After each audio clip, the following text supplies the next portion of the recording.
When I was waiting to get the train at King's Cross Station this afternoon, there was a poster up there coincidentally saying, or encouraging me to visit Leeds.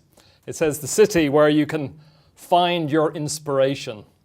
So I'm looking forward to being inspired tonight. No pressure on you guys, but your tourist board obviously is expecting you to make some very inspiring comments tonight. Okay, and look forward to those. Before we get on to those, and before we get on to my comments, I'd like to obviously thank Paul very much for the opportunity. As he says, first time up to the Leeds Salon, opportunity to talk about my book. And in particular, could I thank my two prestigious respondents, Mark and Andrew, who obviously given their time and their thinking and their effort to come here tonight. So my sincere thanks to you both. No doubt by the end of your learned comments, I'll be a little bit bruised, intellectually only, I hope. So best to get my thanks in advance to both of you. Okay, yes, general election, 4 weeks away. Dominant issue, not surprisingly, has been Brexit. And I think it will continue to be and should continue to be Brexit, about respecting that democratic mandate from last year. And extending that into an electoral mandate, from my point of view, an electoral mandate for a clean departure. In broader terms, though, I think that the election should address not just the decision to leave the European Union, but also the spirit of that vote in June, which I think was one of rejecting the status quo.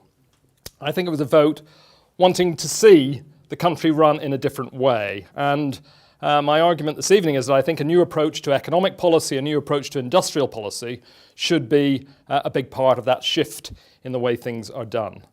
Now, rhetorically at least, by her words, Theresa May seems to recognise that a spirit of wanting to think things done differently.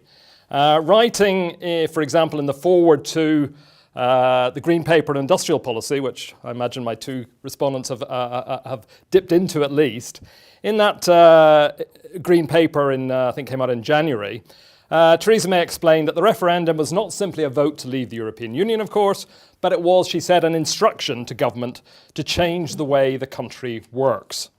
And in line with this, she has acknowledged, much more than her predecessors, much more than Cameron or even Brown and Blair did, she has recognised and acknowledged that a new economic policy really needs to be a productivity policy, driving up the amount that we can produce, amount of goods and services we are able to produce. And that emphasis, and they've talked a lot more about productivity, I say, since she took over than was the case before, that emphasis is very much in line with the objectives of my book, because without productivity growth, we can't have sustained increases in incomes and living standards.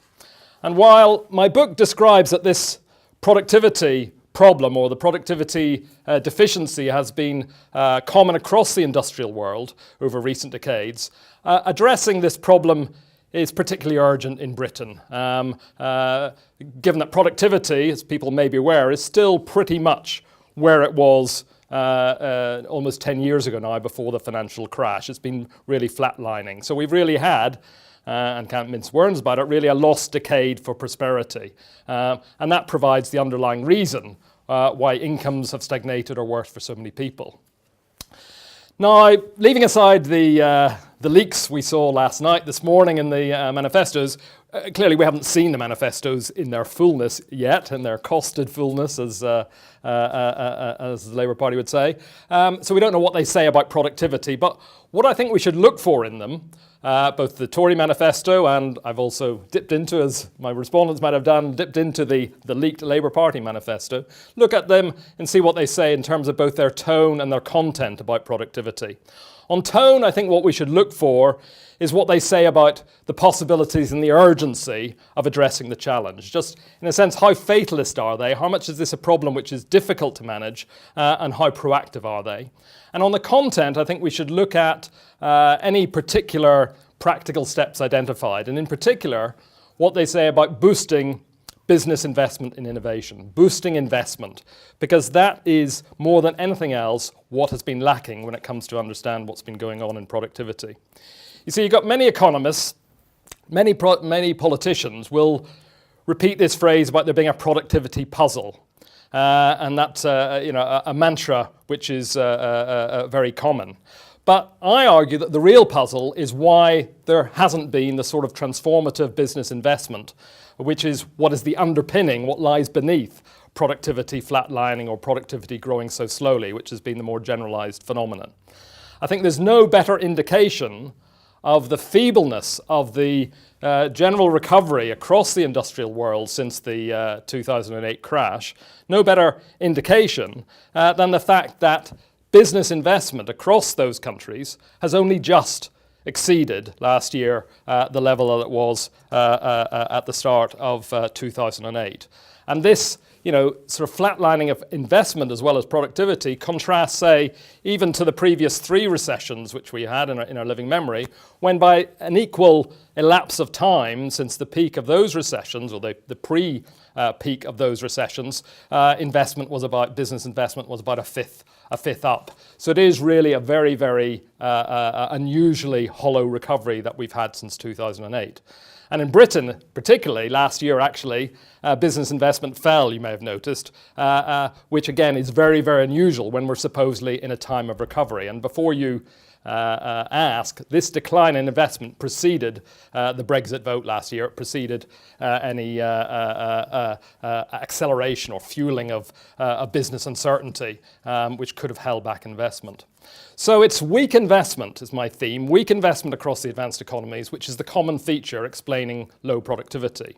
And the priority, therefore, is generating higher rates of capital investment, which embody the innovation and the technological advances which is necessary to boost productivity. And this means identifying and removing the barriers, both to the transformation of existing businesses, to changing what existing businesses do, and also, very importantly, what are the barriers to the formation of new sectors, new industries, new high-value jobs.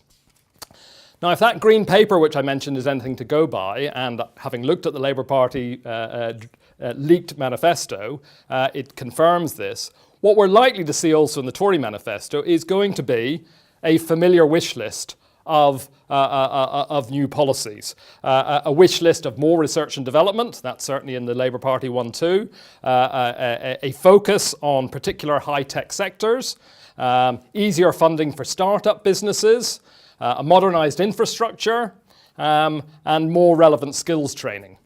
Now, there's not necessarily a problem with any of those things which are listed, and we'll probably get them in the Liberal Democrats and every other manifesto as well. There's nothing necessarily wrong with any of them, but we need a lot more of some of them in particular. I mean, I would put the stress, we need a lot more of pure basic research than there has been in recent years, because without that we don't generate the new ideas, the new inventions which can underpin the next generation of technology that we need. So there's a lot of things which there needs to be more of.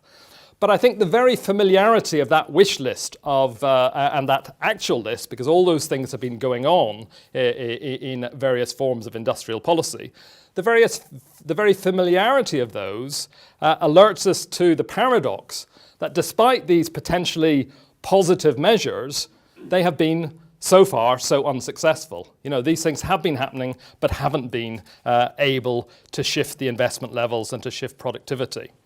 Now, I think the solution to the paradox is that while governments are often not doing enough of the right things, and I don't just say this Tory government or even just the previous coalition government, but going back for the last 20, 30 years, while they're not doing enough of the right things like R&D and business investment incentives, I would argue, and do argue in my book, that there is a prior problem, that they've been doing too much of the wrong things, too much of the wrong sort of policies. And it's these wrong ones that have been dooming even the right ones, in a sense, to being largely ineffectual.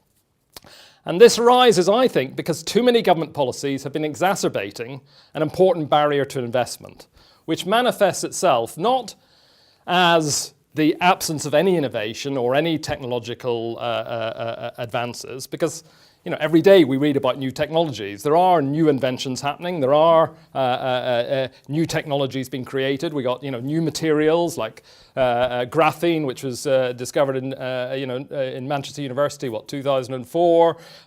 We've got the arrival of smarter robots, which we're reading about all the time. We got movements towards autonomous transport and so on. So there are things, technologies and innovations happening, but the manifestation of what I'm talking about is much more to do with the failure of these technologies and these innovations to diffuse across the whole economy, to spread across the whole range of businesses. Let me just dig down a little on where productivity growth comes from. It comes from three areas. It doesn't just come from the one area which we're all familiar with, which is a few leading companies making the first step of a new innovation or making that breakthrough. It doesn't just come from the Apples or the Samsungs or the Jaguar Land Rovers or whatever, or the Nissans and car plants. It doesn't just come from the leading frontier companies making some sort of breakthrough. It comes from two other areas as well. Secondly, it comes from the diffusion of those same technologies, those same initiatives, new initiatives, by the other businesses investing across the rest of the economy. And thirdly, there's the role of what we can call business churn. That's the turnover of businesses, not turnover in the sense of the revenue of business, but in terms of the process by which less productive firms downsize or close down, creating the space for more productive firms, both existing ones and for startups, to invest and to expand.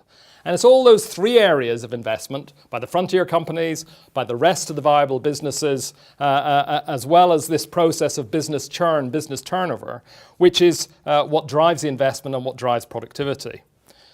Now, while the familiar actions of those leading firms that pioneer the innovations are certainly critical to increasing productivity, you can't have productivity growth without them. Historically, the lion's share of productivity growth has come not from those businesses, but from the spread of those technological changes across the rest of the economy. That is, from those second and third factors, the combination of the connected processes of diffusion and of business churn. In earlier times, not recently, but in earlier times, productivity grew as these viable businesses' investment expanded their productivity and gained market share at the expense in replacing the less productive firms. Resources, people, capital shifted from low productivity uses to high productivity uses. And through that, businesses closing down and others starting up or expanding, successive waves of innovation brought about either more efficient ways of doing the same thing, cheaper cars, cheaper machines or whatever, or opened up entirely new sectors, entirely new areas of production. If you look over the 20th century, a whole range of new industries set up: chemicals industries, the car industry, the aerospace industry, pharmaceuticals, computerization itself, all sectors which never existed at the start of the 20th century. That sort of innovation also comes from this. This is a process which, in the title of my book, is the process of creative destruction, what I'm describing.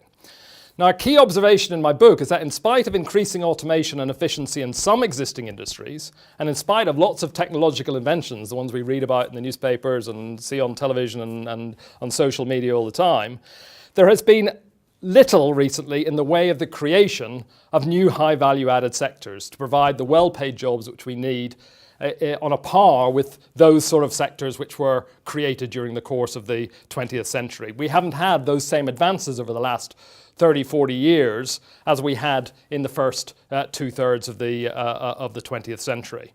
And hence, therefore, the result, I'd argue, is that we have the perpetuation of poor overall productivity levels as expanding areas of employment have been dominated not by these what should be new high-value jobs, but have been dominated by low-value, low-paid jobs, including the parts of the gig economy that we're becoming so familiar with. The surge in mini cab drivers, the surge in delivery operators, and so on. Now, the book highlights that a critical and mostly under-recognized contributor to this relative stasis is that over the past few decades, this process of creative destruction has not been working well. If you look at all the figures in Britain, America, other leading countries, fewer businesses have been closing down. Insolvency rates have actually been lower, even though you have a static economy. And fewer new businesses have been starting up as well.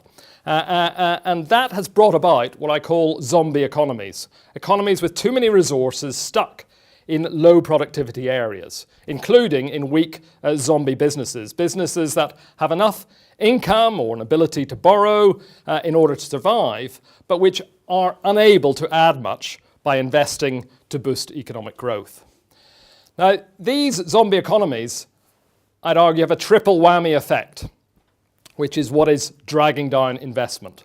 Not only do those zombie businesses themselves, the sort of cash-poor ones, not have the means to invest in their own operations, but also by continuing to exist, by continuing to survive, they produce and congest the market. And this thereby discourages many other viable businesses from investing as well, because there's all this a plethora of activity going on. There seems to be less of a market for viable businesses to expand into. This offers one, I think, significant explanation for the research which recently came out of the Bank of England, which looked at a survey of about 40,000 businesses in Britain, and it ranked them by productivity.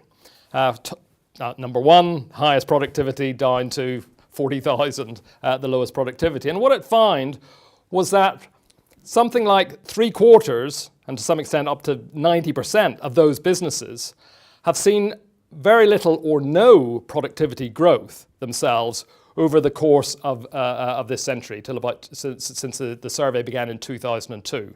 So something like 3/4 have seen little or no productivity growth over that time. And the third part of the triple whammy is that even the leading firms, the most productive 1%, 2%, 3%, right at the top of that ranking, are also held back by the sluggish conditions. The broader zombie economy, including the phenomenon of ever-expanding sort of corporate dependency on different forms of state activity, has been reinforcing these firms, their own caution and aversion to risk-taking. So that even the most pioneering, innovative, valuable and sort of cash-rich companies are not being as innovative as they could be. This augments the trend whereby the most dynamic sectors, say pharmaceuticals in Britain or the Silicon Valley tech companies in the United States, where they rely much more on marginal incremental innovation than real breakthrough ones. Something I think that's become more common and more commented upon recently, even alongside the sort of the breathless anticipation of artificial intelligence and driverless cars and so on. You know, take Apple, the most valuable company in the world. I mean, we can all hope that Apple is going to produce something new and astonishing for us, as it has done in the past with the iMac and the iPod and the iPhone and so on. But it's been a long time coming. And meanwhile, this company's position as the most valuable one in the world is really relying on us waiting for, you know, another variant of the iPhone. Version 8, I think, is coming out in autumn, or it may be delayed till next spring or whatever. But, you know, the iPhone is now 10 years old. You know, it precedes the financial crash. So it's just an incremental change rather than breakthroughs even from a company like Apple. So by holding back every company's investment plans from the weakest to the strongest, the zombie economy, I think, has a self-reinforcing aspect. However, the important policy point, which relates back to my themes in terms of industrial policy, the important policy point is that the zombie economy has become so dominant due to a lot of government support. It's not been something which has just been spontaneous.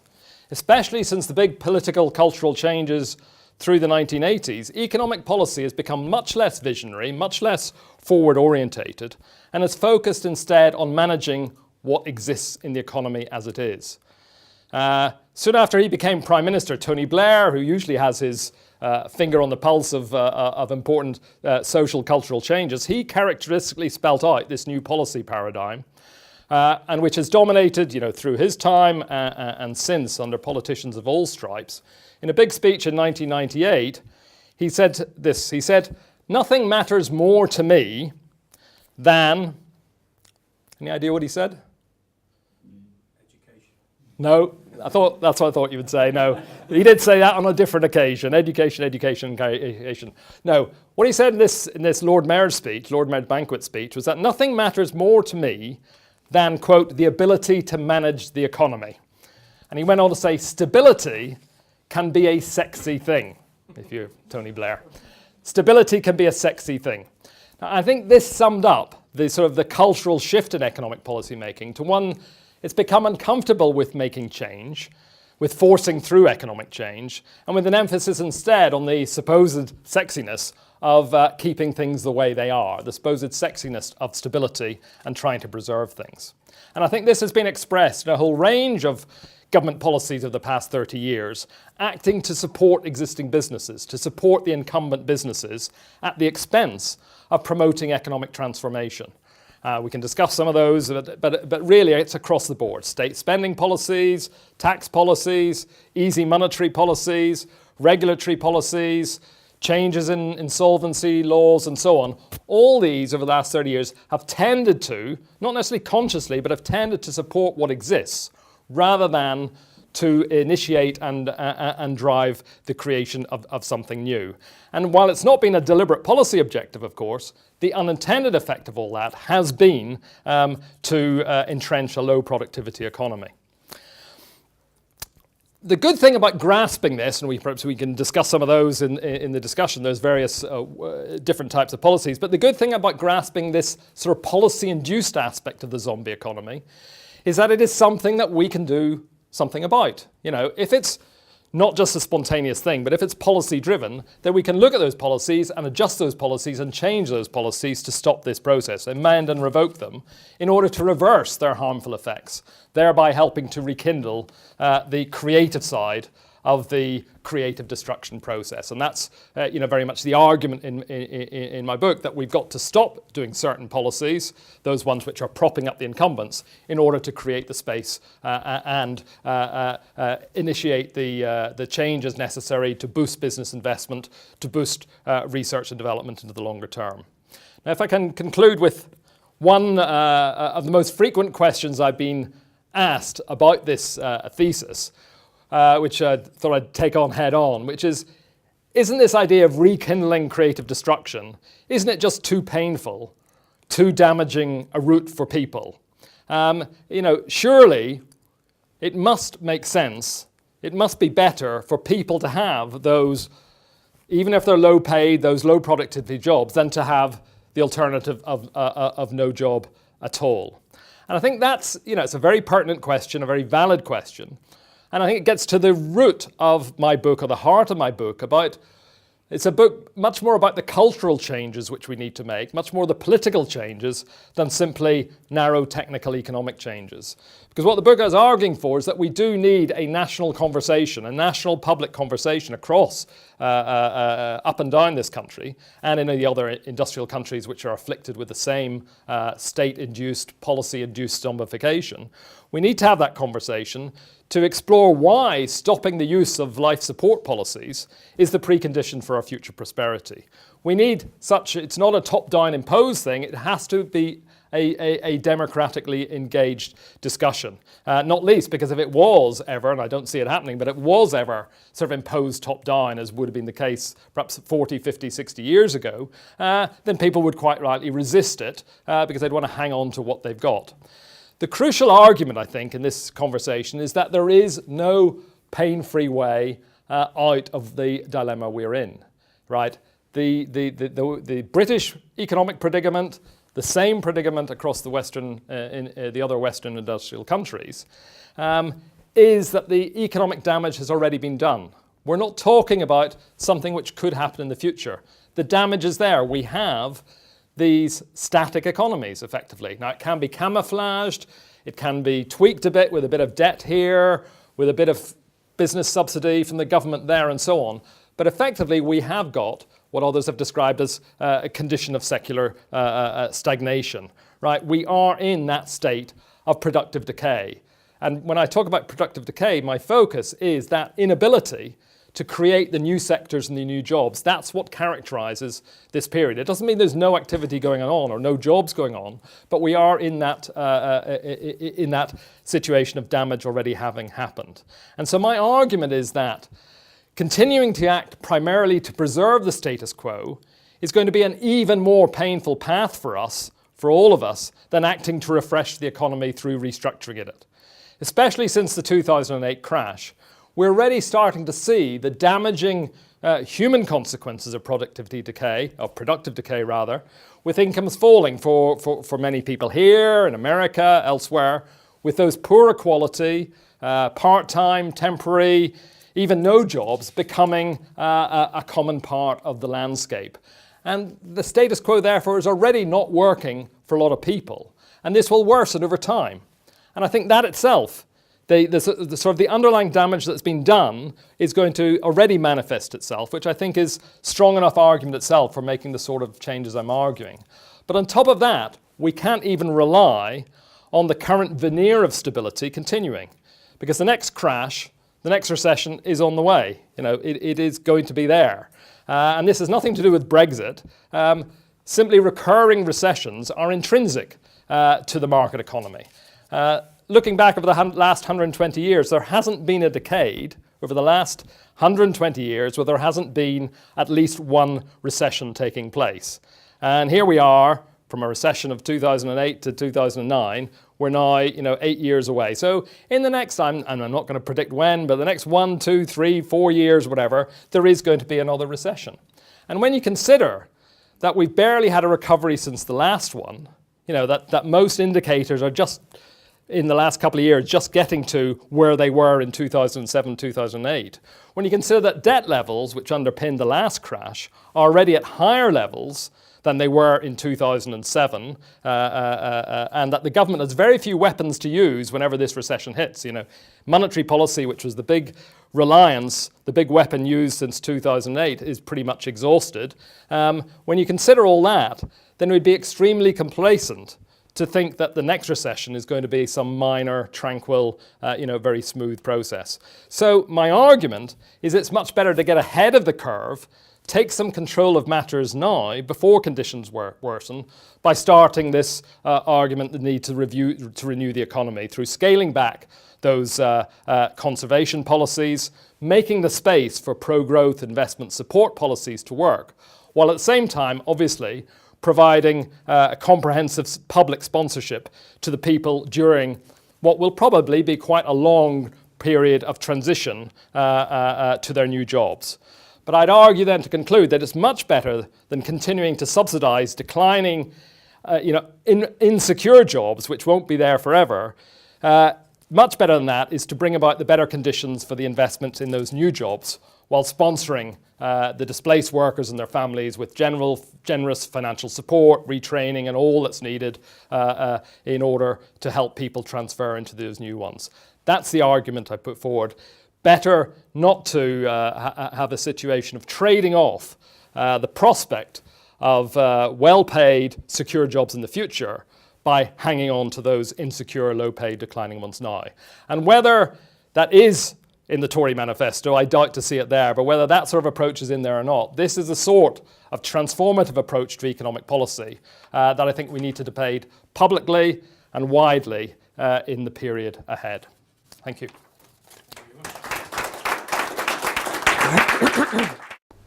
I'll start by saying thank you very much. Enjoyed the talk and agreed with a range of elements of it, which I'll briefly spell out. And thanks for inviting me to come for the first time. Fascinating to be here. I think in terms of areas of agreement, I broadly agree with the picture of a secular stagnation. And low investment, low growth, and that really has been the case for the past 30 years in the UK and many of the advanced Western economies. And that does actually contrast to the 50s and 60s, which were very much a period of higher growth, higher rates of investment. I think that's an accurate context in which to set the terms of debate. Then I will just, just a few points. On the one hand, we could get into a very big argument about the role of the state and the role of the allegedly dynamic private sector. Yep. There is your argument is complex and nuanced. So, but one might caricature it as essentially saying, well, the private sector is a dynamo. If only the state didn't do X, Y, or Z, then everything would be okay, because the process of creative destruction is what the private sector is all about. And I suppose if we were to get into that kind of debate, I'd say, well, hang on, That same kind of argument was the sort of argument that was used way back in the 1970s, early 1980s. And then, you know, the terrible drag on business was the unions. The terrible drag on business was all the spending on the welfare state. Well, the unions have been effectively, I won't say smashed, but they are considerably less powerful than they were. Yep. We are now in a situation where if you look at what's happening to benefits, you look at what's happening to the welfare state, they've been under attack for the last 30 years. You're looking at a situation where there's been deregulation in droves. So deregulation of finance, deregulation of product markets, deregulation of labour markets. All of these things are supposed to help this dynamic private sector. So one would expect with all of those things, all the fetters are off, there would have been growth. There hasn't been. So what we're left with in your analyses is still the state's the problem, and the state seems to be its policy regarding insolvency and a range of other things which aren't clearly specified. And I just wonder if you solved all these problems of insolvency, and if you had better laws which really drove out the low productivity firms, you'd still have the problem. Because maybe the problem isn't the state, maybe the problem's the account of the private sector being dynamic.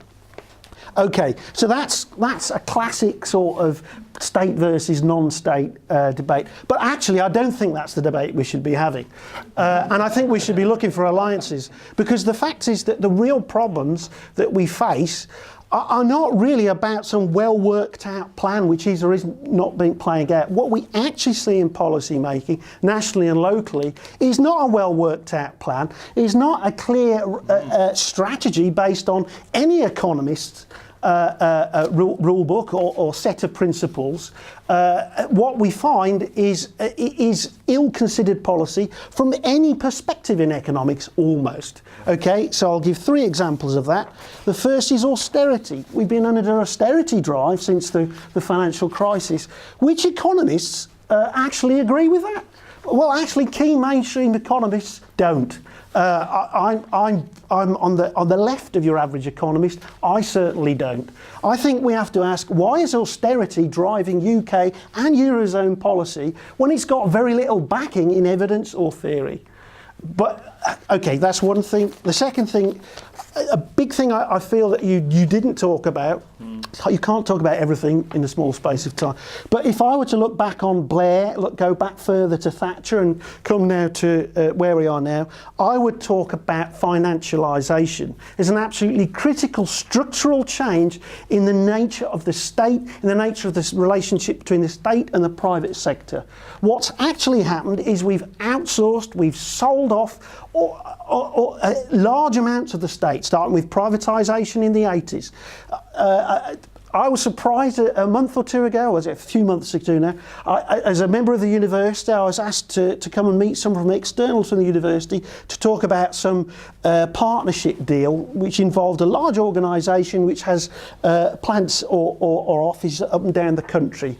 What was that, I wondered? Is it the post office? Turned out to be the DWP. The DWP, of course, are no longer have a business model run by the private sector, by the government. It's run by a company called Trillion, who have a business model. And there's a new one. I was asked, would you like to be on a consortium to bid for the DWP? I'm thinking, well, actually, I think the DWP is a key element of the public sector, and it should have public sector values. It shouldn't be being run by a business model coming from the private sector. That whole swathe of the state are in a completely different state of ownership than they were before. That's a massive structural change over the last 30 years. I think we should be talking about that. No one does. It's not in the debate. It should be, because that is, well, it's very difficult to justify. It's justified on a set of dogmas around the state being unproductive, etc., etc., which don't have evidence and need to be challenged. Finally, I think again, you didn't mention it until at the very end. What has always had what's been the effect of financialisation? What's been the effect of austerity? It certainly hasn't boosted investment and growth. What it has had the effect of doing is putting the terms and conditions of workers up and down the country in a far worse state than they were. You can start with wages stagnation, which, yeah, has been actually unprecedented since the recession, but those processes were going on prior to the recession. The whole period from 80s and 90s before the recession, you see wage stagnation, you see increase in inequality. So what you're seeing is, I would argue, if you think of the terms and conditions of labour, again, think of public sector workers who are outsourced to Capita down the road. What's happening to them? Well, they start off with good public sector contracts in good jobs. They end up in a contract, well, they move to a contract, say, with Capita, that's a good example, where they do a similar job for the private sector with similar terms and conditions, but then those terms and conditions are eroded through time by the public sector, a firm like Capita and others, G4S, another good example. All these outsourced good public sector jobs become bad, low paid, poor terms and conditions, private sector jobs. That is having a terrible effect on labour. Now, in terms of where we go from here, I think you need in your narrative, you talk rightly about a democratic consensus. We need a debate, but I don't think you're going to convince a lot of workers if you're saying, well, actually, we need you to lose your jobs and a long period of restructuring. I think you'd be much better talking in terms of, actually, we need you to get better jobs, better terms and conditions. We need to reverse financialisation. We need to stop a mantra of austerity which has no basis, and we need to build on the strength of the people, of the workers. It's not just about the businesses. Okay, thanks. One of the points that you made there that I think is really interesting is about this distinction between the market and the state. And I'm wondering if, for the purpose of debate, it's worth suggesting that that distinction is actually a bit meaningless. That actually the relationship between the state and the market has become very different to how we might typically understand it. And I'll give you two quick examples of what I mean. One is corporate welfare, which is something we don't hear an awful lot about, but this is through subsidies that are provided to private companies in order to encourage investment or incentivise job creation. And Kevin Farnsworth, as a lecturer at York, has done an awful lot of work on this and calculated that, I think it's around 2013-14, the corporate welfare bill in this country was 85 billion. That's a huge amount of money that during a kind of politics of austerity where we're being told there's no money for the things that we as citizens need, there is nevertheless availability for corporate welfare, which I think is quite interesting.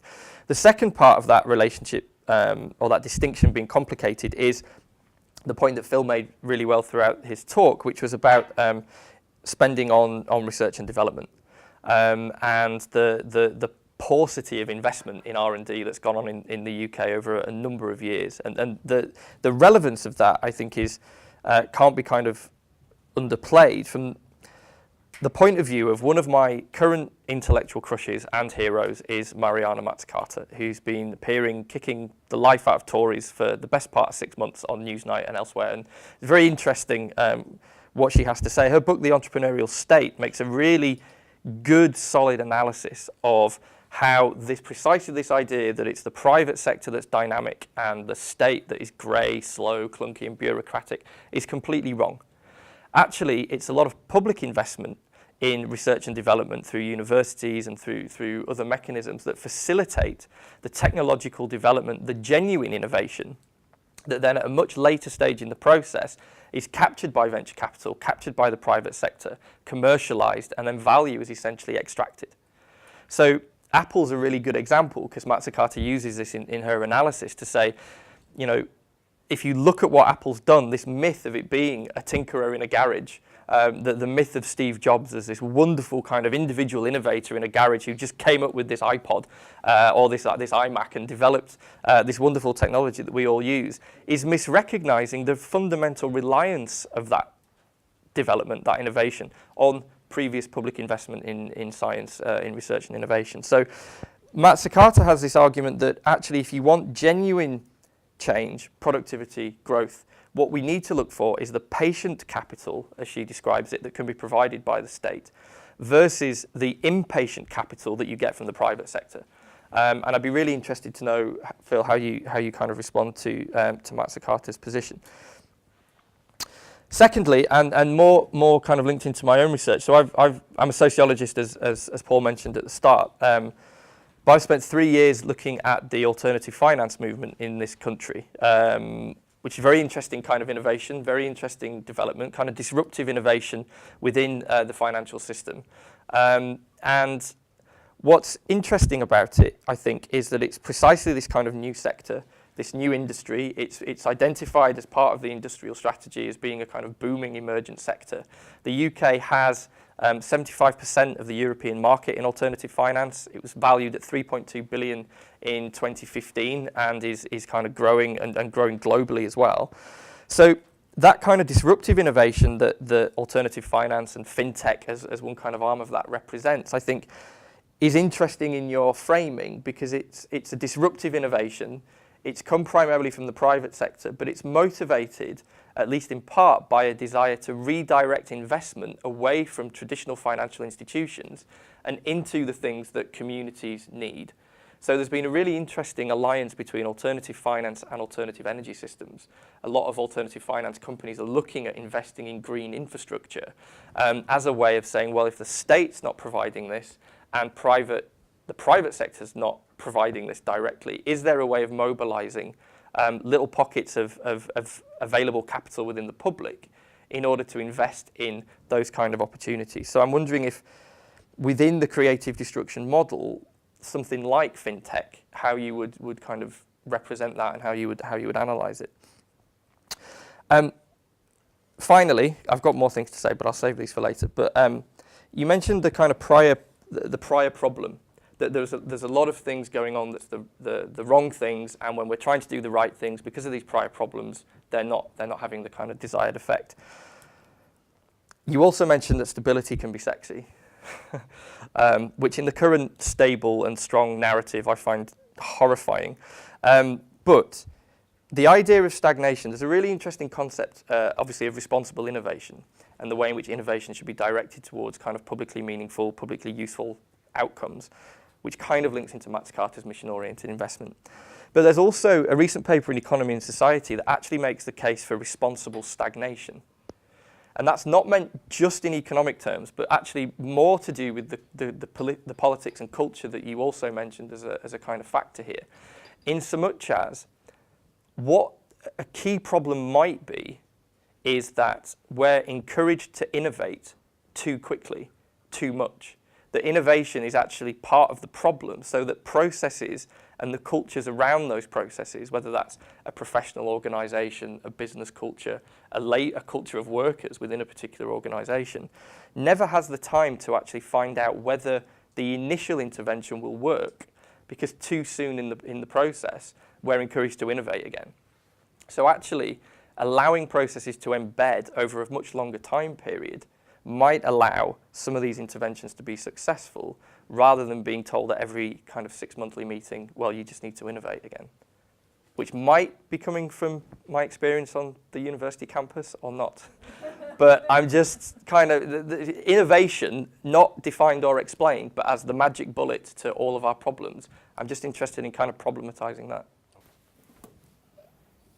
I mean, the points of difference perhaps will come up more in the discussion, but I just want to clarify this point about the relationship between the market and the state. Because clearly, I mean, hopefully I'm clearer in the book than I was expressing it here, but I'm certainly not putting forward a view that the private sector is capable of transforming the economy to the good, and the state is this sort of shackle around it. You know, the opposite. I mean, I was giving examples of how the business sector personifies or epitomizes the culture of anti-innovation at the moment. You know, we'll get on to the discussion of innovation, but I think I agree with the point about what you're saying in terms of that everyone talks about innovation, everyone talks about creativity, businesses and business consultants talk about disruption all the time, and in a sense, the more they talk about it, maybe it's actually disguising the fact there's very little of them in real terms going on, whether it's creativity or innovation or disruption. So, you know,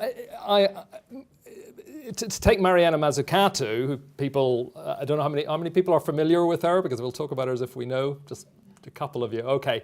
I mean, she's an advisor to, or a sort of forced into being an advisor to Corbyn, but she has a very distinguished career in this argument of demystifying the idea that the private sector is entrepreneurial and dynamic and able to create all these great transformative changes. And I entirely agree with her critique, particularly a critique of Silicon Valley and of Apple and so on and of Amazon, where she takes apart, as Mark was saying, takes apart these technologies and actually shows that just about every technology within the smartphone, within the Apple smartphone, was funded by the public sector, was funded by particularly the DARPA, particularly the research wing of the American Department of Defense. And that practically is true. I mean, the internet, as we all know, was again a function of government funding in the United States to pull together all the different research labs which were working with the big military-industrial complex in the 60s. So she's quite right to debunk the idea of the free market as being able to create change and being able to create prosperity. That's very positive. I think, though, that where I probably disagree with her is that, and where I may have differences with my respondents, is that what I'm trying to do is to identify at this point in time what are the barriers to investment. You see, throughout the last 250 years, at different stages, there have been different sort of obstacles to the private sector or to capitalism, to the market economy, whatever you want to describe it, as being able to move forward. There's been cycles, periods of time when profitability constraints have been the dominant barrier to investment taking place by the private sector. And I've looked at that. I look at that in the book, to what extent that was important, and I think it was very important in the whole shift from, in the two periods that Andrew talks about, the post-war boom up until the early 70s and the period that's gone since. And we're in agreement that was a crucial turning point from a period of relative dynamism within the advanced industrial economies to the beginning of what I call this long depression, even though it didn't seem like that in the 1970s. But there was that transition taking place. And what I'm arguing is that today, though, and particularly since the 1980s, there have been different barriers, different constraints holding back investment taking place.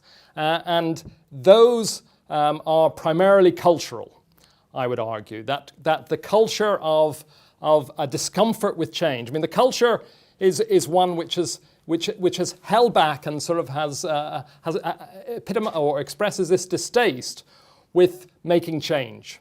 Change has become seen since the 1980s as being troublesome, as being problematic. And it goes all along with a whole sort of denial of the values of the Enlightenment, really. The idea that progress, experimentation, risk-taking are what makes humanity where it's got to in the last 250 years. And there's been a rejection of that. There's been a turn against that.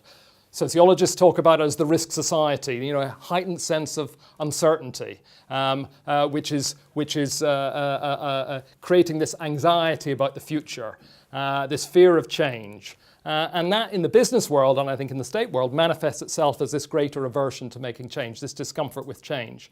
And that came out of what I would argue, and I'll pull this to the conclusion, Paul. That came out of, I think, those political changes of the 1980s. I think the 1980s brought to the surface the exhaustion of old politics, the exhaustion of politics of left and of right, I would argue.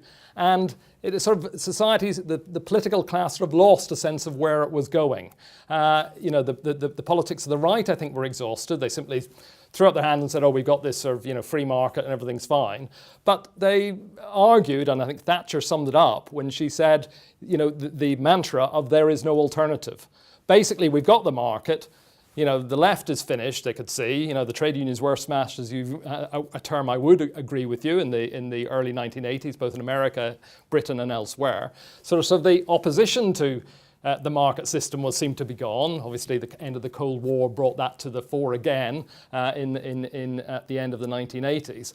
But the mantra of Thatcher in that sort of period was there is no alternative. There is no alternative to the market. And that no alternative was also manifest, I think, or manifests itself in a very fatalist approach, that there's nothing that can be done. In a sense, economic policy became depoliticized. It was not suitable for political discussion. It became a very technical, technocratic process, which I described with Tony Blair's quote of what the economic policy was about, was just managing things as they are.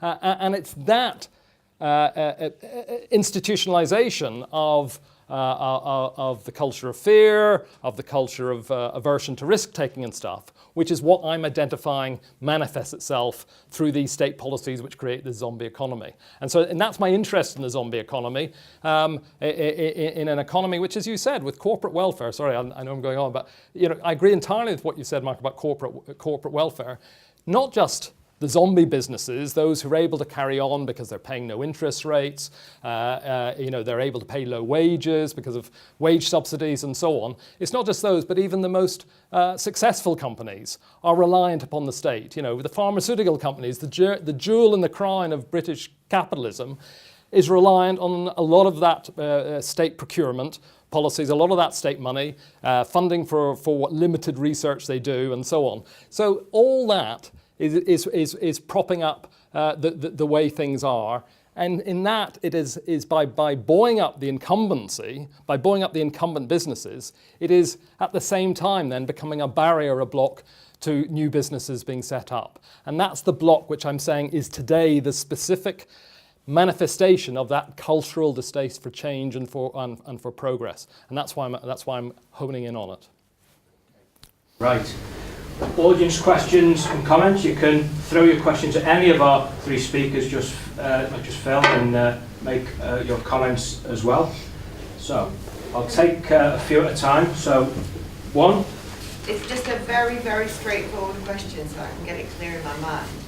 Are you then effectively saying that the reason that the so-called free market has not been functioning very well in the last 30 years is precisely because there's not actually free enough? Is that what you're saying? Is that, if you just potted it? Okay. Yeah. We'll take a few. I'll come back. Yeah. Okay. Yeah, I just wondered if there was anything going on in the economy today which you were supportive of, like HS2, Hinkley Point, Heathrow, fracking, and maybe some of the green technologies. Is there any light at the end of today's tunnel? Okay. So far it seemed to me that the discussion has been in a closed economy context. There is an aspect of globalization, and in like you gave those three tier or three cases of which are, to me, the first was more like innovation than productivity, and then it diffuses into industry. I think you mentioned 3 stages or 3 steps. So let's say the state gives a subsidy of 100 million to a very high-tech company which has employed maybe a very high-skilled Scandinavian scientist. What is the guarantee that after having a successful outcome of that subsidy, the production would be in the boundaries of Britain, that would be in China. Now the productivity is with production. So if you give a subsidy like you gave to Apple, and then Apple produces in China, the American workers won't be getting much benefit of that. So I think there's a dimension of globalization to all this game, which if you can reflect on a little bit. Okay. Yep. Can I, thank you. Can I thank you first of all for a really stimulating contribution. I agree, I really enjoyed all 3 contributions, and I've got a raft of questions. One of them is about innovation and an anxiety I share, I think, with you guys about sometimes an obsession with kind of neomania, newism, kind of frenzies of innovation. And I wonder what your view was of innovation strategies that are sometimes the metaphors that are used are about ambidexterity, where there's 2 forms of innovation, one that's got a longer range agenda and one a short range agenda. or I in my work use the term dual wave innovation, which is basically the same thing. You're thinking about kind of long wave innovation, which has to be managed and developed at a systemic level almost, whilst supporting shortwave innovation, which is about those exciting new, perhaps interpretations of developing themes. Okay. And there was one more hand. Go on. Yeah, so as just want to pick up on the theme of innovation and technology, which seems to be some kind of like Mark said, like a magic bullet. I mean, technological advancement is only going to lead to more automation, which is only going to lead to job loss. How can we possibly reconcile that with an idea of growth? One was staring down the barrel of full automation. This is for all three, really. Wouldn't it be fair to say that innovation itself is actually getting harder and harder? You raised the point earlier on about, okay, the myth of the shed project. And if the sheds have evolved to workshops and workshops have become labs, isn't it the case that globally and locally within the UK that innovation is harder to get? And so trying to, if you're engaging in creative deconstruction, then that's not going to change that because it's an ever diminishing resource. So I don't see how it's going to play out in the long. Because if you look at Britain's productivity since the Industrial Revolution, it's largely entailed to global events, and whether it be post-industrialisation, colonialism, World War, the actual big mushroom events of innovation, being there the invention of the internet or the constituent technologies, they've always happened outside of the UK in some respects, and we've been very good to market that and take it forward. But I don't see how Britain can increase its market share of that innovation, if you like, because it's getting harder to do. It's harder to do on the global scale because we've gone quite far down that line now, and I don't see what the next big thing's going to be. And so I think all we're going to do is this ever diminishing return of innovation. May I say, I found the notion of a zombie economy very helpful, and I think possibly an important contribution to the notion to the reality of the zombie economy is the fact that the last 200 years or so, British governments have done everything they could to keep wages down. That seemed to be the way in which the pro-market policies introduced under Blair were designed to keep wages down, with a constant talking about flexible labour markets and caps on pay increases. And you could go back to the 1930s.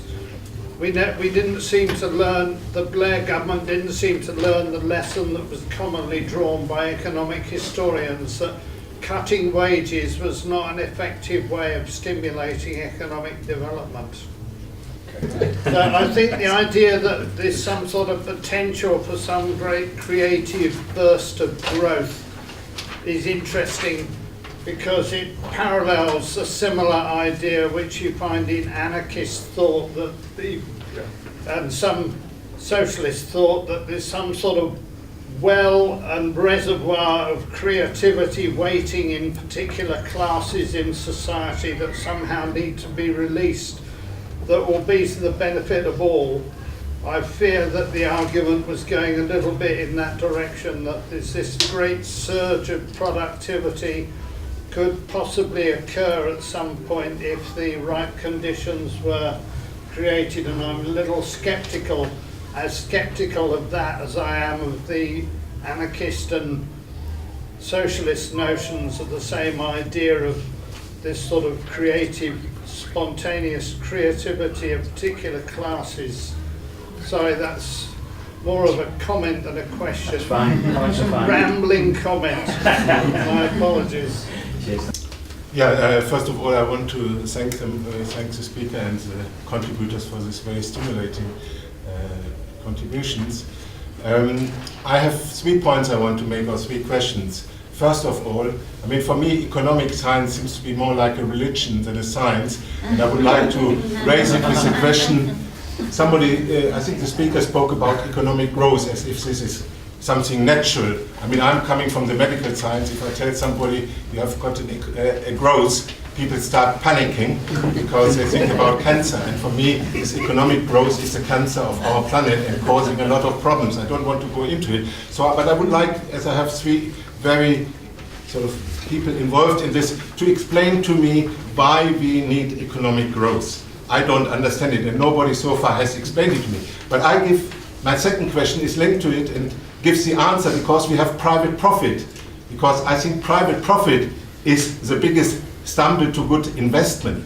I invest a lot of money, create employment where I don't get a high return on my investment, but I get a sort of social return and ethical return on it. So I think one of the big problems of our economy is private profit, and we should make it illegal, such as comparable to slave labor and child labor, which also have become sort of completely unacceptable because they cause destruction. And the third one, a way forward to have a real transformation, we should have an unconditional citizens' income, because there are a lot of people. I mean, I'm not out of work. I have lots of things to do. I'm out of income. Yeah. There are lots of artists, lots of people who do a lot of useful things in society, women or men at home and so on, but they are out of income. So we need an unconditional citizen income, which I think would also help to transform our economy. Again, as a question, do you agree or do you disagree? So one is, why do we need economic growth? Second, why do we need private profit? Third, should we have a citizen income to have a real transformation, a real cultural change in our economic system? Thank you. Okay, I'll just take a couple of points. Right? Yeah. You don't mind. I mean, Andy picked me up on this, and so it's my poor explanation on this market state thing. I am not a free marketeer, to answer your first question. I do not believe in the free market. I don't think there ever has been a free market. Even historically, it's never existed. Even at the high point of the most progressive phase of British capitalism, which you'd probably say towards the first half of the 19th century. And I would say, well, on an aside, I mean, there was a lot of innovation going on in Britain, because Britain happened to be historically the first capitalist country. So the first industrial revolution of the steam engine and railways and stuff, a lot of that, did originate, and the textile machines and the spinning jennies and all that did originate in Britain. So it's not a good few years ago, but I'm just saying there's not culturally a problem. There's economically a problem which takes a cultural manifestation. But I don't think there's ever been a free market. I think the state has been instrumental throughout the origins, development and decay of the market economy. Capitalism only got going with the help of the state. It wasn't as if it's sort of emerged spontaneously without any state help. It was a very brutal process as well. Involved, the state played that role in sort of driving people off the lands, off the estates, to create the fodder for the factories, and that was state-led. And throughout that whole period, when people talked about the free market and free capitalism and stuff, the state was incredibly active. In the railways. I mean, we're not just talking about HS2 now. The original railways each railway that was built in Britain needed an act of parliament to ensure that it happened. To actually, the state created the circumstances for those railways to happen, to take the compulsory purchase of land and all that sort of thing. Even, I think it was, I don't know, my economic history, but, up until, I think, about the 1850s, there was not even a standard gauge for railways, showing one of those technical limitations of the private sector. You need the state to actually create a national railway system to have a single gauge so that railways could go from the top of the country to the bottom. So, and throughout that whole period, so there's never been a free market. It's always relied on state intervention. And so I agree entirely with what Mark was saying earlier. This idea of counterposing the market to the state is a very false way of looking at the market economy, or a false way of looking at capitalism. The point is that the role that the state has played has changed at different times, is my argument. And the particular form it took, say, in the period when Mariana Mazzucato, who we talked about, was describing the state playing this a role in driving forward innovations in the United States in the 50s and the 60s. Now, that it wasn't a conscious thing, or it was a conscious thing. It was a conscious thing as part of the Cold War. It was a conscious thing about, the space race, about getting to the moon before the Russians, about having the weaponry and having the technology to be able to resist the Soviet Union, because at that stage they thought the Soviet Union was this big threat and stuff. As it transpired, it wasn't really going anywhere itself. It had its own very different productivity problems. But at that stage, it was the state which drove forward all those inventions. I mean, the whole computer industry, in the broader sense, the information and communication technologies, that whole industry came out of the Second World War and the Cold War period. It would not have happened without the state. So when the private sector then, and even the research labs in the 50s and the 60s, the Xerox lab, the Par Alto lab and so on, those were all state funded. So I've got no illusions that the private sector is able to make this step forward.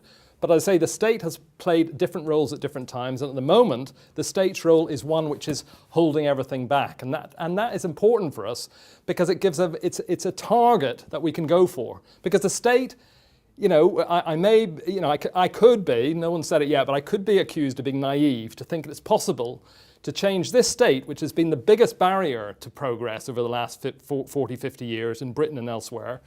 I'm actually saying it's possible for us to force that state to play a different type of role. So it's that they're by effectively, they claim they don't subsidise, but they do effectively subsidise failing businesses through tax policy, etc. Tax policies. So you're not saying regulation. They should stop. Are you saying they're subsidising the wrong thing then? I'm saying they're subsidising the status quo rather than what they did for different motives of actually driving forward computerization or the space race and stuff in the 50s and 60s. That expressed human progress, even though that wasn't the intention of the state. I don't see why it's not possible if we get together and actually say, as Andrew was saying, they haven't got a clue what they're talking about at the moment in terms of the political class. Because they've got no political ideas, they're just muddling through and haven't got a clear plan. They go from one day to the next, right? And in that context, there's a greater scope and a greater opportunity, and we've seen an evidence of that in terms of, people getting together and saying in that referendum last year, we want change, we want things to be different, we don't want to be patronised and looked down upon in the way that we have been. So there's an opportunity there because we've seen it happen once in the referendum, people actually saying, we want things to be different. And the political elite is so unclear as to itself and has no sense of where it's going that they are, I'm not saying they are a pushover, but they are open. There's an openness there to actually put forward a clarity of a different political perspective. That's what I'm saying. So the argument in crystal clear terms is that instead of having a policy which props up the status quo, it's a policy which lets that go and actually creates the new. Because I agree entirely, the private sector is not going to create the new. The state has to play that role. That's longer than I thought, but I'll come back on the other points later. And again, not just yours, but you can come back on what Phil said as well. So I'll go to Andrew. I think there's maybe 2 points I want to stress. I think I would say I'm a little bit worried about the conversation because I would want to change the focus of the conversation. Fair enough. It was actually your talk we're talking about, but so all I can do is what is important. You clarified your thesis nicely as to what the cause of current low growth is. My thesis would be that the cause of low growth is obviously multifaceted, complex, but where would I start? It would be what I talked about, financialisation. You can see a large growth in the power of finance. You can see a large growth in international financial markets in terms of the derivatives and all kinds of exotic financial instruments, which now are running around in trillions of dollars worth around the global financial markets. So you're absolutely right to bring globalisation. I would ally that to financialisation. That's a critical context. In that context, that is allowing short-term, large-scale financial interests to intervene in processes internationally, nationally and locally, here in Leeds, for example. And I would argue that the problem of low growth, the problem of low productivity is not, and this is, I wouldn't see productivity as purely about physical things. You have to think about financial monetary elements to the system. It's made up of money and physical things. Actually, value added productivity is measured in monetary terms. Okay, and when one looks at it in that way, you can see that because finance is attractive to investors, instead of investors, and this includes General Motors and large-scale manufacturing industry, large amounts of their investment are not going into new plant, into new machines, into making things. They're going into financial markets to buy, have a large financial portfolio, to buy derivatives, to buy all kinds of other financial instruments in order to make a quick kill, quick money. Isn't that a symptom of the decline of productivity? Right, that's the key question. Okay, so you will get, some will argue that that's a symptom of the fact that we don't have high productivity. Okay, but there's another argument. The argument is that's not a symptom, it's a cause. Why do we have low growth? We have low growth because a financial sector has emerged which now sucks out the investment which could be going into the real economy. Okay, that's the key thesis, and you're right, that those are the two basic arguments. Of course, both arguments could be right. I think the other thing I'd want to stress is the state as a provider of all sorts of critical things. If you look at employment and growth, what was the biggest boost? It was actually Brown spending on health and education. That's when you see higher growth and higher employment. That is a recent example of state expenditure on critically important things like our health, our education, nurses and so on, which caused growth and caused employment. So it's important to see not just all this stuff about innovation, which is incredibly important, but let's think about the state more broadly. It's still important to have state expenditure around critical infrastructure, public goods. And look at Leeds right now. Why don't we spend on social housing? Why don't we build better houses? Why don't we spend on adult social care, which is currently in crisis here and elsewhere? Well, the answer again, I would argue, is because private finance, hedge funds are in control of adult social care.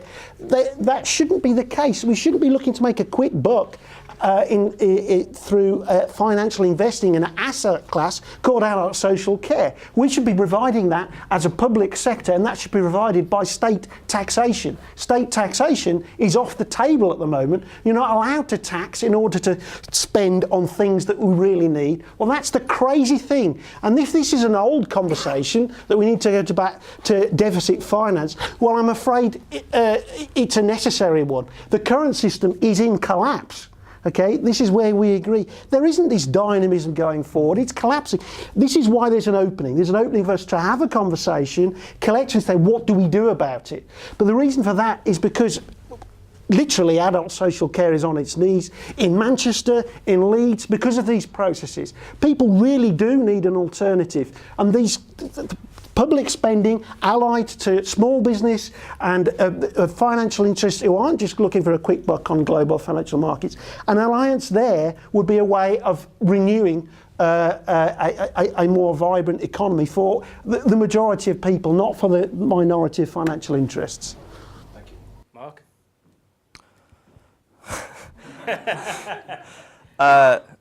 I forgot. Can you just repeat all your questions? It's been a while.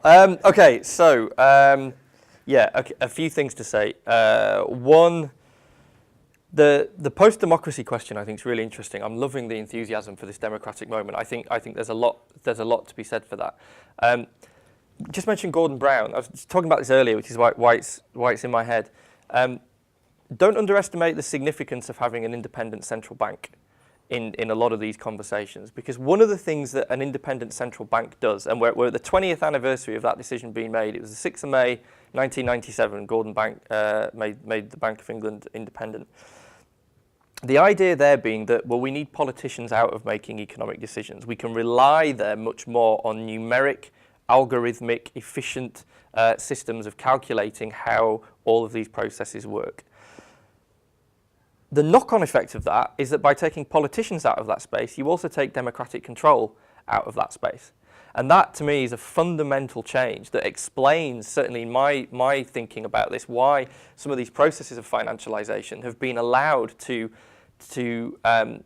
explode away from democratic oversight.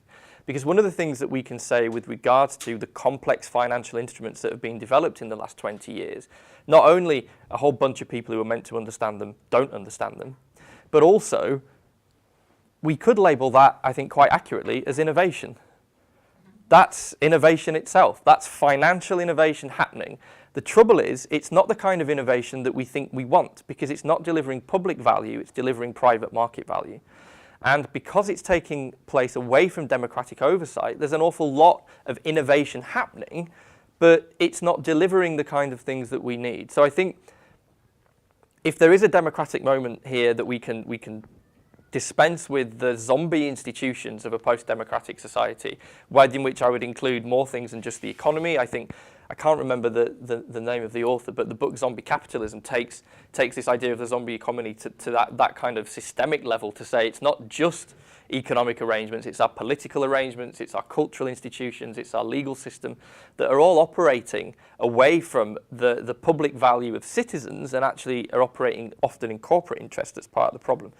On some of the specific questions that were asked, I think, is any area of the economy useful? I really like that question. I think it was a gentleman at the back who asked it. This is one of the reasons for looking at alternative finance, because I started with this Tina syndrome that Phil mentioned of there's no alternative. And I had so many conversations with colleagues and students and friends where there is no alternative was the kind of punchline of the conversation. It was the kind of defeated shrug. We'd analyse things down the pub, we'd all get cross and then we'd go, yeah, but there's no alternative. Well, what happens if you treat that as the start of a conversation? And so I went out and tried to look for, well, what are the alternative things in this space? And the alternative finance movement, which is businesses, SMEs, but it's also a civil society movement, it's also kind of campaign and protest groups, are saying, well, there's an alternative way of moving money around that might get at some of these investment barriers that Phil was talking about. So if traditional financial institutions like banks and pension funds and hedge funds are thwarting investment in areas of the economy that we need, because of the culture of risk aversion that's going on, because of the anxiety, because of the fear, there's an awful lot of investment being held in very liquid forms because there's a fear of putting it into more illiquid assets because of the uncertainty at the moment. Then maybe something like fintech, something like alternative finance can get money to where we need it within a relatively short term. I'm not sure it's a systemic solution, but it's certainly kind of an interesting area to be researching. Finally, for now, on do we need growth? For my sins, I haven't read more than the first chapter yet, but Kate Raworth's new book, Donut Economics, looks at this stage like a fantastic analysis of how the economics profession and how the concept of growth needs to be fundamentally rethought. I've not read enough of it to say much more than that, but I would certainly think that Kate Raworth's book's well worth thinking about. Okay. Right. Back to the audience. What do you think? Right. Okay. Yeah, I'll take. Yes, I'd just like to ask about regional disparities in wealth, economic growth and prosperity. Another thing there hasn't been much debate about, or perhaps there has been a little with High Speed 2, the so-called Northern Powerhouse Midlands Engine initiatives. And I just wonder, are regional disparities something we just have to accept and live with, or are these problems that would solve themselves if there was more creative destruction, or should there be more government initiatives to solve them? The phrase barriers to investment has been raised a few times tonight. And I'm a bit confused about that, just because if you look at the Oxfam reports about the consolidation of wealth, we have some incredibly wealthy people and institutions to which money is literally not an object. They could pay thousands of people to blue sky think all day long, all year long. They could, if they thought the next internet was out there, it just needed money. There's no shortage of money to support that endeavour. So I don't really see how there is a barrier to investment. There's plenty of money there, plenty of individuals and institutions there to kind of speculate on that, but they're not. Or at least not to deliver the type of returns you're talking about. So, yeah, exactly. What's stopping it? If you're Warren Buffett, Bill Gates, if you're Warren Buffett, Bill Gates, or any of the big military complex or anything like that, you'd be throwing your money into the next huge big productivity booms, be they the railways, be they digital. So why aren't they? Now you could make the argument that it's an issue of will. Maybe they want a careful 2% rather than speculative 5 or 10%. Everybody, that entire wealth class, globally, I don't see it. So what answer do you give? Why it's not happening? I don't think it's there to be had. I think it goes back to the innovation gap. I think that it's getting, as a species, from a technology point of view, we've gone from 19th century, okay, people could invent things in their sheds, and you either had commodities or you had invention, okay? And commodities, that's a separate discussion, but in terms of invention, it's getting harder to invent. So now, how are you meant to invent something new? How are you supposed to invent a new iPhone? Before I needed a shed, then I might need a workshop. Now I need a lab with God knows how many technical staff and computer coders. How is that meant to happen? I don't see it happening, because I think it's harder to do. And when it does happen, because we're so connected to society, when somebody does come up with Uber's global in no time. So it's not as if you can nick the idea locally and try and deliver it locally. You've now got, when you are lucky enough to strike gold and you find something that's very big, globalise it very quickly. Nobody else can get to it. And I just asked this question about graphene. Every time I hear it on the radio, I think, what a fantastic invention. You could irrigate the Sahara with graphene. All the fruit and veg coming from the EU, which they want to charge us more money for, we'd go fine. We'll pay for expensive fruit and veg, but in the meantime, we'll invest in Africa and we'll create huge new farms so that we can have a new type of economy, a new future. So short term, we'll take the hit. Long term, we'll begin to build something new, and that's a democratic decision we would take.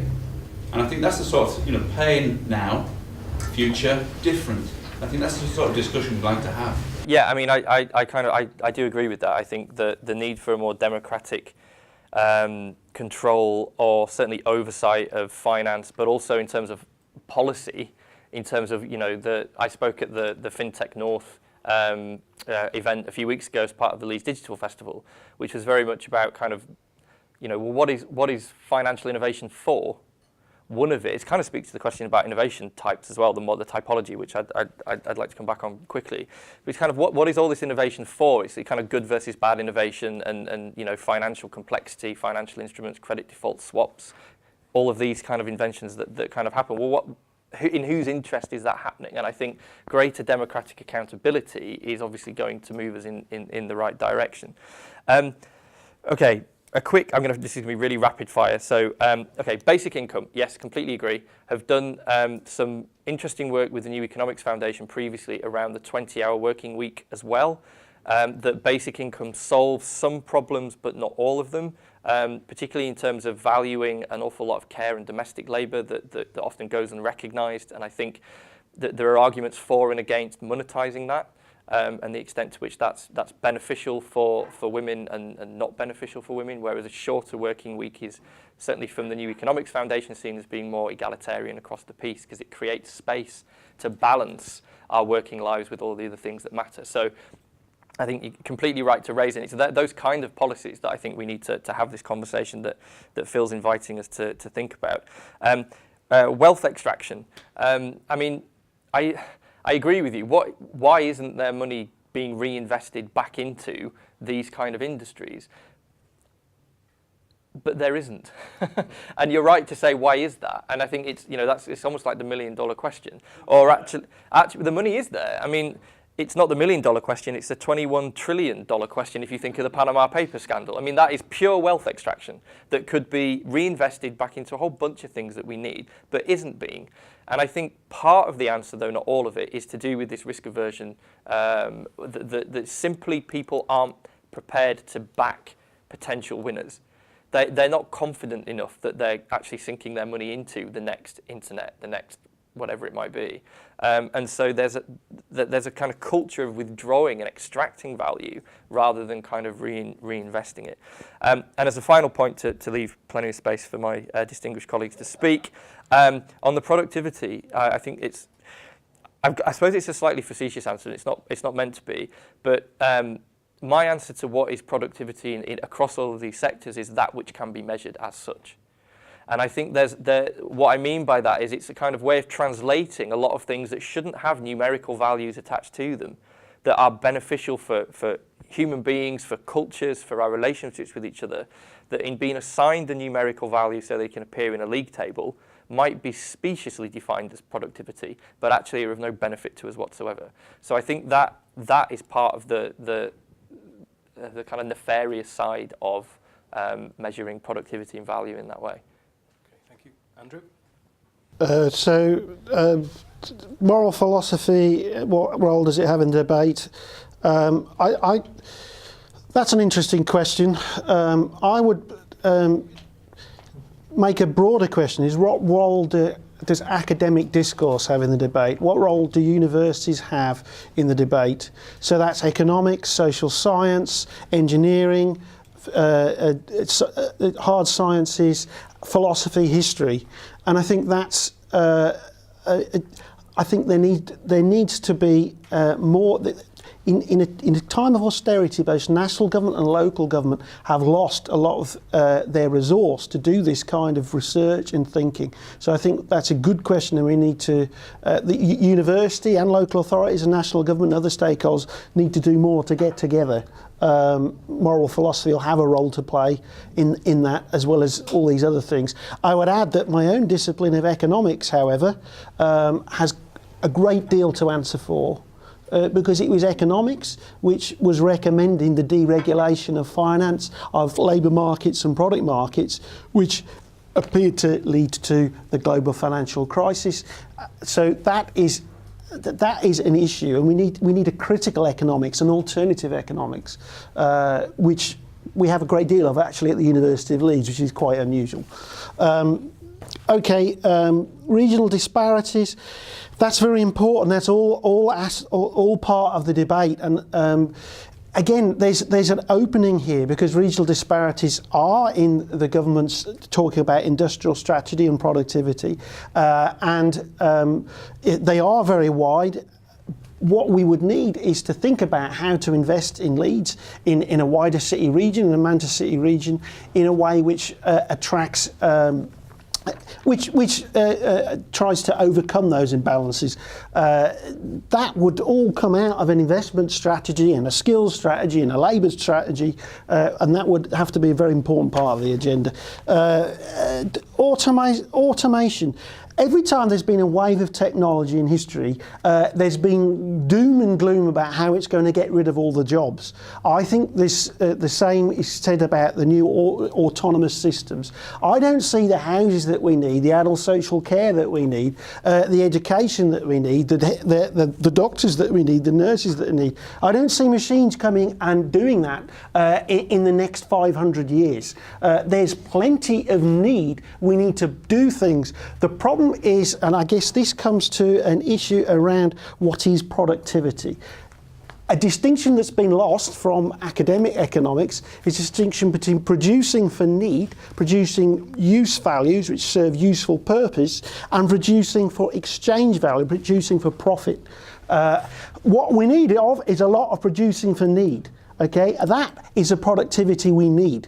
Okay, what we don't need of is producing for profit if that production for profit is purely extracting profit which has been made elsewhere from other productive activities. If all you're doing is trying to get all the money for yourself through, for example, investing in financial markets and making a financial killing through carry trade or whatever financial transaction it happens to be, then you aren't investing in something which is going to make use value as well as exchange value. You're just investing in something which is going to extract exchange yield, which has been made from a productive activity elsewhere. Yes, there is a lot of, there's trillions of pounds of capital available for investment. Why is it invested in long-term needs? Because there's short-term profit available in the financial markets. That's why General Motors are spending so much of their investment in financial markets. It's far better if you can make a 10% return on some financial investment now. Why not do that in the short term? It's far better than a really risky long-term 30-year investment. That's why it's happening. That's what financialisation is. And that's why I come back to large-scale finance are organised and they are making awful amount of profits. So there is organisation, and that's in government too. Who's the government minister responsible for infrastructure investment for local authorities? Who's that been? It's been Lord Dayton, ex-Goldman Sachs. It's been Jim O'Neill, ex-Goldman Sachs. Who runs the LEP here? It's Roger Moss. What's he? PricewaterhouseCoopers. Okay, there is organisation. There's need for. I don't want to bash all of these, but we've got to recognise that financial interests aren't always the same as public interest. Production for exchange value isn't always the same as production for use value. That's where the role for the state lies. We shouldn't let the state be captured by finance. I've run out of time. Right. Agree with your initial point and some of the other ones, but on automation, I think this gets to the heart of the cultural problem in some way, or the cultural challenge we have. The reason we don't have enough decent jobs is not because we're losing our jobs through automation. The problem is that there isn't enough automation going on.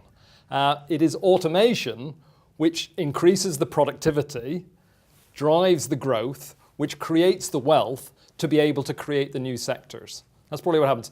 If you look at it historically, over the sort of, with one exception, over the 170 years or so between 1800, when the first industrial revolution was underway, and the 1970, if you take that period, it's very striking that automation, I say with one exception, automation and employment grew in tandem, right? Automation, if you compare where we were as a primarily agricultural population, doing with some, cottage industries and so on in the late, 1870, to where we were in the 1960s, the world is, in productivity terms, it's something like 2,000% or something. It's 20 times as productive through automation, through mechanization, in terms of what's changed in factories, and also not just in factories, in agricultural construction and so on. Things changed through automation, but all the time employment was increasing. The exception to it up until 1970 was the 1930s. That's when you have mass unemployment, not when there's so much automation going on that no one's got jobs, but because there's insufficient investment going on so that you haven't got the new things being created. The fascinating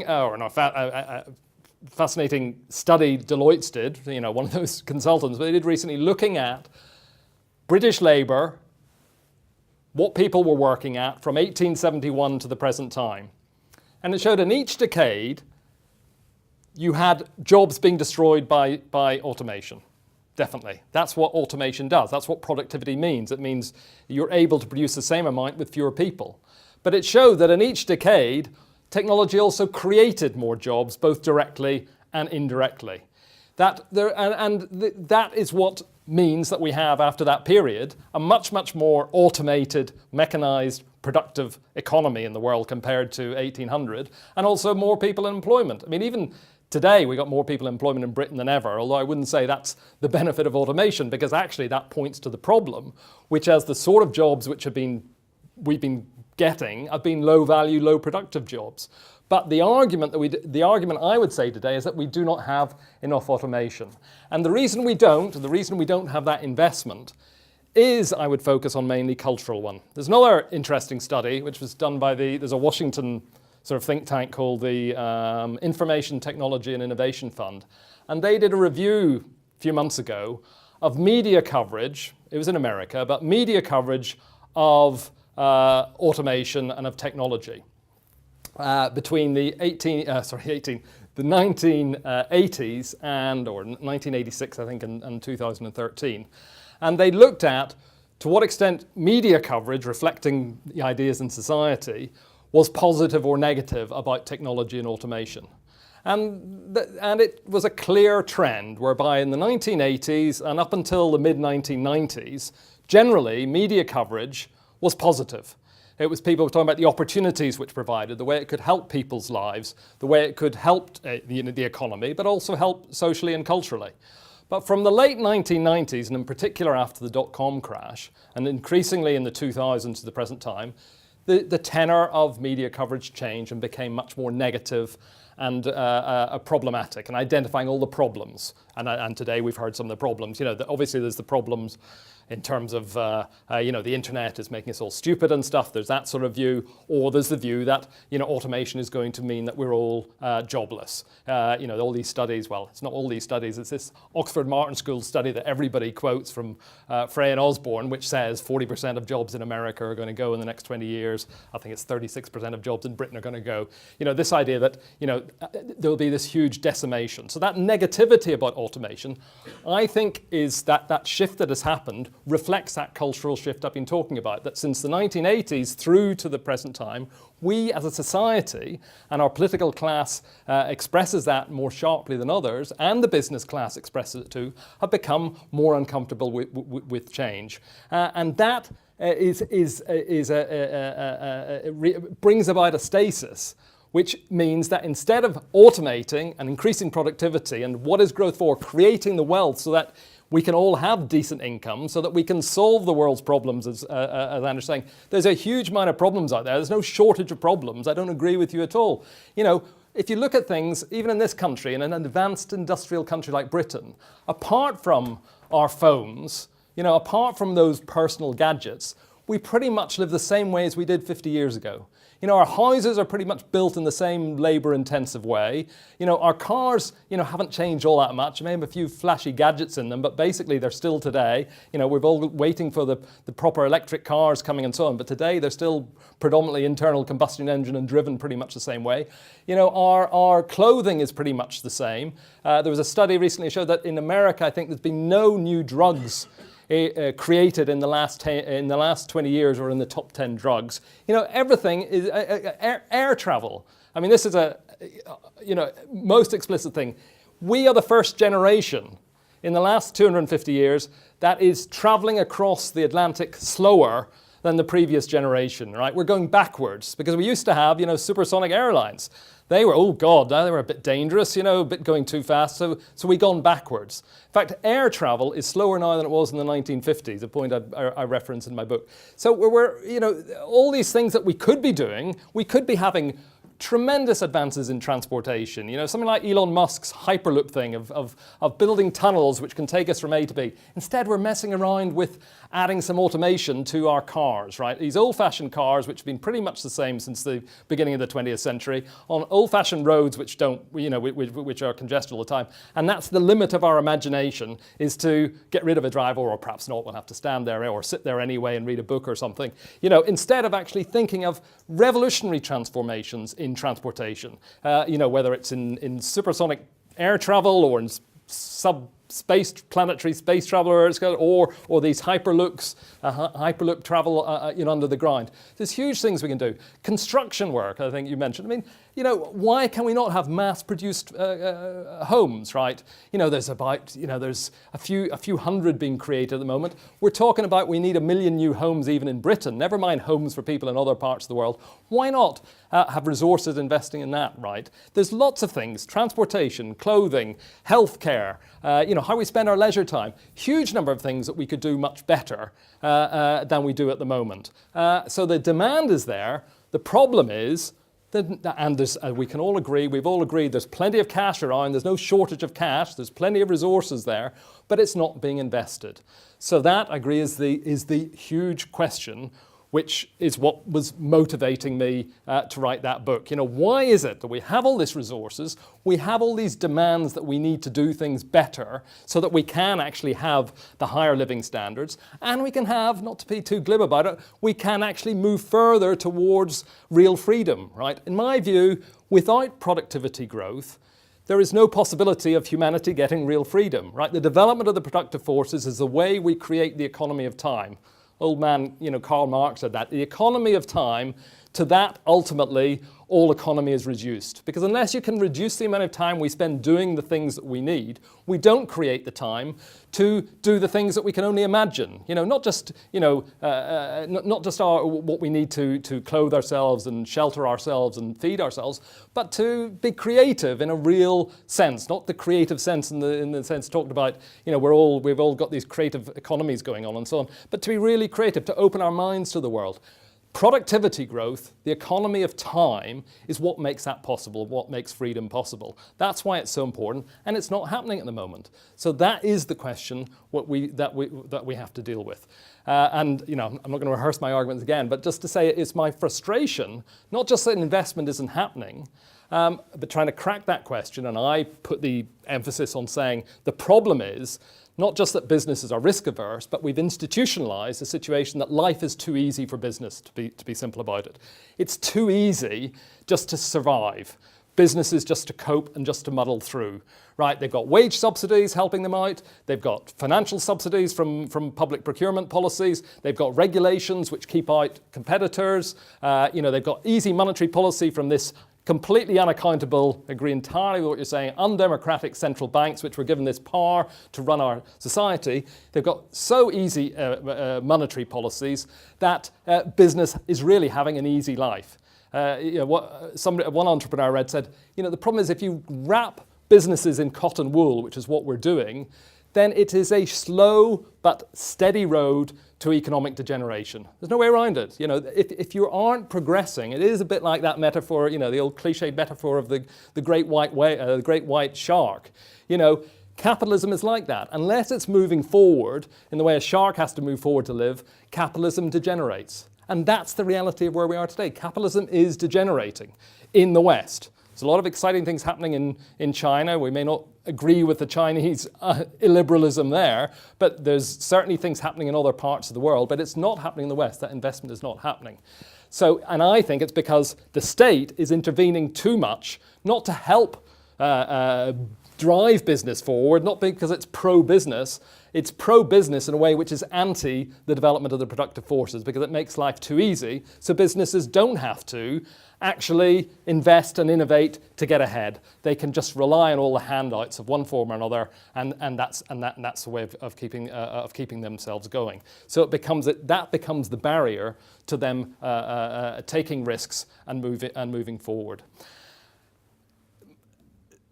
I wrote the book out of the frustration that there's no investment going on. I also wrote it out of the frustration that the economy is perceived to be something which happens out there, which we have no control over. And I just do not accept that. The market is not this natural thing. The market is created by humanity. And at the moment, the market is not serving humanity. And I think there is a choice. I think we shouldn't accept the fatalistic way in which the economy is seen to be doing things to us all the time. We should actually get involved in that discussion to actually say we can't begin to take control. In the same way that people said we should take control against the European Union last year, we should take control of other aspects of our lives and actually see that is something that we can manage, that we can begin to force our political leaders to actually invest the money and stop propping up the old and start investing in the new. And that is a thing which I think is realistic. And maybe I'm naive, and it may be that as that process goes on, we actually find those vested interests are going to dig in and aren't going to do that. But then that's another political problem that we'll have. We can then deal with that at that time. Once that becomes open, that these people are actually stopping us doing what is rational with our resources, then we deal with that as another political challenge. But it's effectively, at the moment, it's to win people to the idea that we do have a choice, we can do something about it.